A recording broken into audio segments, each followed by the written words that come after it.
You hear all the hype about landmark movies in the late 30s and early 40s. Citizen Kane, Gone with the Wind, The Maltese Falcon, and it might make you think that before these movies, people didn't know how to do anything. This week, we have a movie from 1932 that will set the record straight a little bit. There's some cool stuff in A Farewell to Arms. This is a technically refined and sophisticated movie. It surprised me. Now, they also made one of these in 1957, and I'll compare the two a little bit. The older one is better, but there are some interesting differences. Okay, I have to admit, I only watched the first 15 minutes of the new one. I skimmed the rest. And I also have to admit that I only set out to watch A Farewell to Arms as a joke. I thought it would be an amusing follow-up to last week's movie, The Unknown, which is about a double amputee.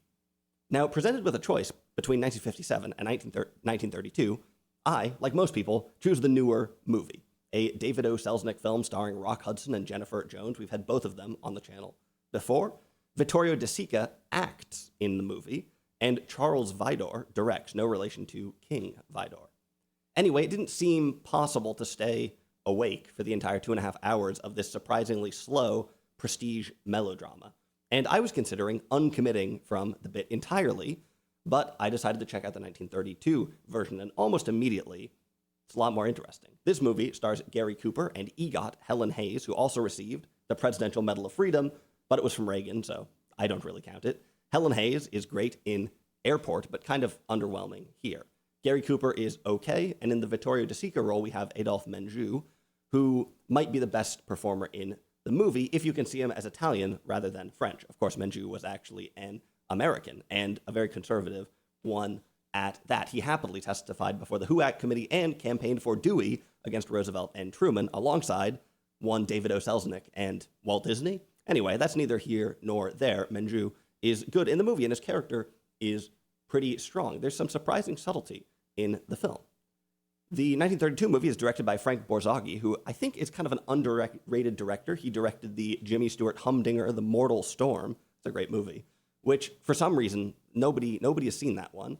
And he also did a really interesting sort of alt noir called Moonrise. That's pretty cool. Borzaghi had a couple brothers in Hollywood, including Danny, who had some bit parts, but was best known as an on-set accordionist. The direction of this movie is great, and even though the film is older than the 1957 one, it is in some ways more innovative. I'll give you some examples of that in a moment. But first, I'll give you a little bit of information about A Farewell to Arms. What is this? Well, obviously this was based on a book by Ernest Hemingway. I haven't read the book, but I did read The Sun Also Rises many years ago. I read it when I was living in Washington State, and very cloudy there. You have to be reminded that, in fact, there is an orb up in the sky. I'll talk about Hemingway's legacy in a second. The story here is partly based on real life, his real experiences serving as an ambulance driver for the Red Cross in Italy during World War I. He was a teenager at the time. The book came out in 1929, so things were relatively fresh when this movie was made. Now, Hemingway was still alive in 1957, but a lot had changed. In 1932, the production code wasn't there yet, so this is a pre-code movie. It's fairly lean and gritty. The 1957 film, I mentioned it already, it's more of a prestige picture. And partly, the industry is different, the world is different, we're after World War II here. And also, David O. Selznick produced this movie, and his specialty was kind of these prestige pictures. But also, you suspect that Hemingway was seen differently in 1957, and that his work was approached maybe with a higher regard in some ways, or he was more lauded, or something like that. Ironically, this ended up producing a worse movie, and it might not be the best way to approach his material in general, which is pretty unpretentious.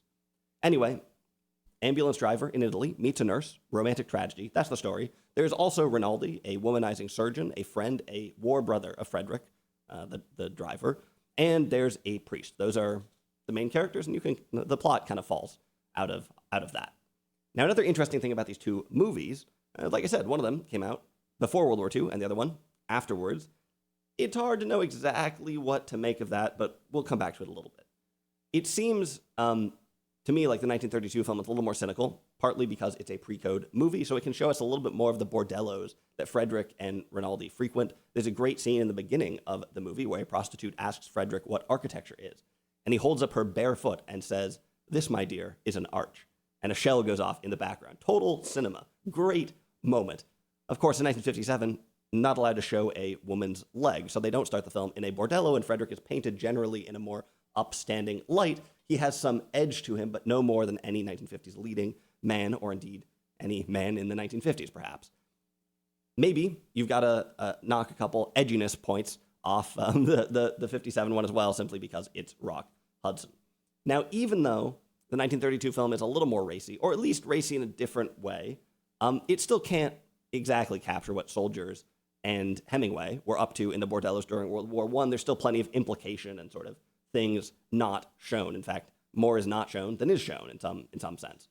Still, I think it is better suited to the work than the 57 movie is. Like I said, I don't know much about Hemingway. I do get the feeling that lately his legacy is changing somewhat, that people are no longer as interested in stories that lean so heavily on alcohol and womanizing, that Hemingway as a person is no longer so much a compelling figure. It's interesting, the sort of crossover between writers and celebrities, how much their personal life and their personal brand, a term that probably wouldn't have been used back then, but that's what it is, how that intersects with their work anyway. Doesn't seem like Hemingway is in vogue as much, except maybe in some corners of society. Anyway, I think this movie still captures some of what did speak to people about Hemingway, and still does, to be fair, speak to many people. Even if you don't expect to like it, maybe I think you can get something here. It is multifaceted, but the first thing that comes to my mind is a kind of cold honesty, cynicism, you might call it. In war, there's all kinds of national rhetoric. Looking back at war, there's all kinds of historical rhetoric or structure, whatever. And then there is how soldiers actually spent their time in bordellos, playing cards, not believing in much of anything, or maybe they did, who knows? But there's the reality of the situation. Maybe they find a deep connection. Maybe they fall in love with another body in the war.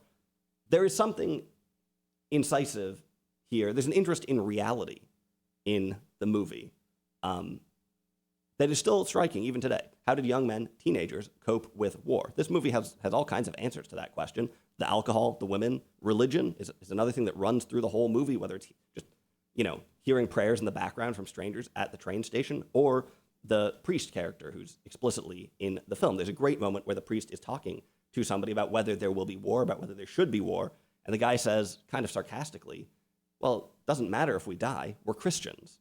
And the priest pats him on the shoulder. Interesting moment, kind of a subtle moment, and actually the kind of thing that would be a little less common in 1957 when the production code, largely a Catholic endeavor, was it was kind of the end of things then, but it's still happening.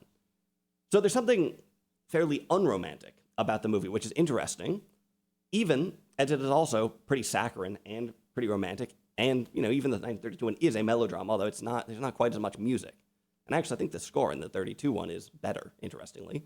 In 1957, the balance is just a little bit different, more romantic overall, it seems. And yeah, part of that, you would imagine, changes in the industry, but also, you're after World War II now. How does that influence things? Let's talk a little bit about the style, which is probably the most interesting part of the movie, what surprised me the most. I want to be clear, I guess, before we continue, that the movie is solid, but it's not great.